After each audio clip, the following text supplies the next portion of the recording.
It seems like Harry and Meghan just can't catch a break from the media. Recently, fans of the royal family have been delving into Prince Harry's past. Why, do you ask? Catherine Ommanney, best known as Real Housewives of D.C, spilled the beans in an interview with The Sun, claiming she had a brief romance with the prince. Stay tuned as we get into the details. First up, who even is this Catherine Ommanney? Before we get into the thick of it, we must discuss who Ommanney is. Catherine is a 51-year-old British TV star, best known for her part in a reality show, The Real Housewives of D.C. Ommanney also does interior design and hails from London, just like the prince. The TV personality moved to the States in 2008 and married Charles Ommanney, who became her second lucky groom. Soon after, she rose to fame in 2010 because of the show, and in the same year, she split with Ommanney. The relationship only worked on the big screen, and oh, we almost forgot, she also has 2 children from her previous marriage, so she juggles many roles between being a mother, a TV star, and an interior designer. We'll add the part of Prince Harry's ex-lover to that list. Next, let's look at what Catherine had to say about Prince Harry. What did Catherine say exactly? On the 27th of November, the TV personality opened up in a saucy interview with The Sun. For starters, she spoke about British royalty. That's right, she opened up about her brief romance with the Duke of Sussex. Ommanney spoke up after she learned the prince would feature some of his ex-girlfriends in his upcoming memoir, Spare, but she quickly clarified that she didn't expect to make it into the book. What she and the prince had was brief, after all. She said she wasn't surprised because what prince would run off with a 34-year-old mother of 2? Yep, there's a huge age gap between the pair. According to the TV star, Harry was just 21 years old when they dated, while she was 34. Catherine's interview didn't just stop there, though. It took a much spicier turn, as she revealed that the Duke gave her the most intense kiss of her life. Now that's a headline to break the internet. The pair dated for roughly 2 months, where His Eminence, it would seem, gave her the time of her life. We doubt Meghan's pleased to hear this. Harry was going through a troubled phase in his life, as he dated Catherine through an on-again, off-again relationship with Chelsea Davy. Ommanney had just separated from her first husband, Stephen, so the pair found each other in troublesome times. Moving on, Catherine gets into the details of the night she met Harry. Grab your popcorn because we're going to the Art Bar in London, where Catherine first ran into Prince Harry. It was May 2006, and Ommanney had only recently divorced her spouse. His Majesty was caught up in a perplexing affair with a wealthy Zimbabwean entrepreneur, Chelsea Davy. When everyone began departing the pub around 11 p.m., the prince invited Catherine to join him in a parked Range Rover. Seriously, Harry? They went to Harry's friend's house after driving to the VIP section of the Eclipse nightclub in South Kensington. After some small talk, the prince kissed Catherine, and she was speechless. Even though they were 13 years apart, she says they behaved like teenagers. Apart from the passionate kissing, they even took a selfie of themselves hanging out in the bathtub. Good for you, Catherine. Still, this little rom-com wasn't meant to last, since after a couple more link-ups, word of the relationship spread like wildfire, and Harry switched his phone number. First hookups in the car, and then ghosting. That's certainly not very gentlemanlike of the prince. Next up, Catherine reveals that Harry always wanted a normal life. As much as everyone is blaming poor old Meghan for causing the split in the royal family,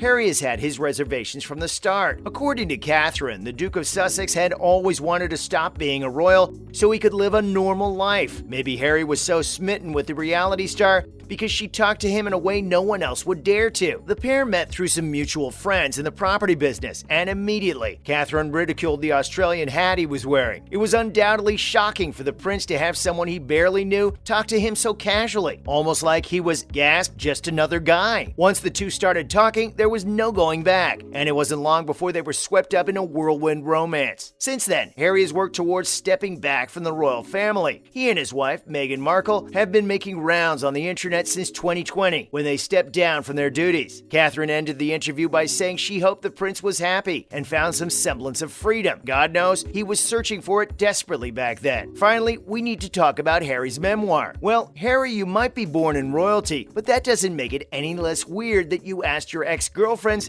to speak to your ghostwriter, on record, about your time together. If the prince publishes all those stories in his book Spare, then that's too far. Once that book is in the hands of the public, these ladies will have to face a lot of scrutiny, and that's simply not okay. The Duke asked his friends and old flames alike to share some intimate areas of his life, especially his relationships and life as British royalty. As you would expect, those contacted ultimately declined. Regardless, this was a huge flip of character for the prince, who, until now, has requested his close contacts to remain secretive about his private life. The memoir, however, is still scheduled to release worldwide on the 10th of January. The publisher praises it as a landmark publication that contains insights, secrets, and wisdom about the eternal power of love over grief. He also commends the piece for the honesty and self-reflection achieved through Harry's words. Still, the apprehension remains that Harry might sensualize the book and fuel the royal rift even further. And that's not all for this video. We have other news related to the royal family, so stay tuned. Rumor has it the Prince and Princess of Wales are taking a trip to the United States. Yep, that's where Meghan and Harry are living after their not-so-private spat with their family. Let's get into the details. First off, there may be possible conflict. Palace sources have insisted that William and Kate won't be distracted by Meghan and Harry during their trip to the U.S. We suspect the two couples may not even meet. The royals are traveling to America to attend the Earthshot Prize ceremony in Boston to demonstrate their support for efforts to combat climate change. The pressure is high because this is William and Kate's first visit to the U.S. since they were crowned Prince and Princess of Wales. The pair must keep their nerve about them, and constant reminders of Harry and Meghan certainly won't help with that. As of now, the plan is to spend 3 days carrying out public engagements in Boston. Harry and Meghan settled in California after they stepped down from royalty, and this happens to be William and Kate's first visit to the country since then. The event took place in London last year. Still, unfortunately for the royals, the venue for the second Earthshot Prize ceremony is the U.S., as the organizers hope the event will get more international exposure this way. Next up, Harry and Meghan continue to provoke the royal family. The visit comes in the midst of talks about Prince Harry's anticipated memoir. The Spare, now available for pre-order, is lined up alongside the Netflix docuseries focusing on the Duke and Duchess of Sussex. The series is set to release in 2 weeks. Tom Bower, a royal biographer,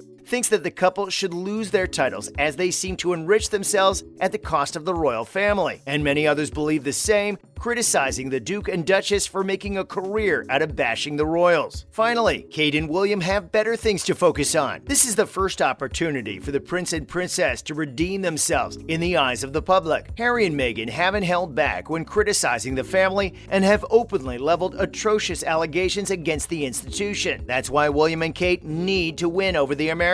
A foreign source disclosed that while the palace team is highly cognizant of Harry and Meghan, they're not scared of their shadows on this. The source added that William is the future king, for crying out loud, and he has more important things to focus on. Harry and Meghan have chosen their path, and the palace isn't going to run scared of that, so kudos to them. That's a wrap for this video. Do you think there'll be a conflict on the trip? Let us know in the comments below. Make sure to give this video a thumbs up and subscribe to our channel for more videos like this. Goodbye for now, and see you in the next video.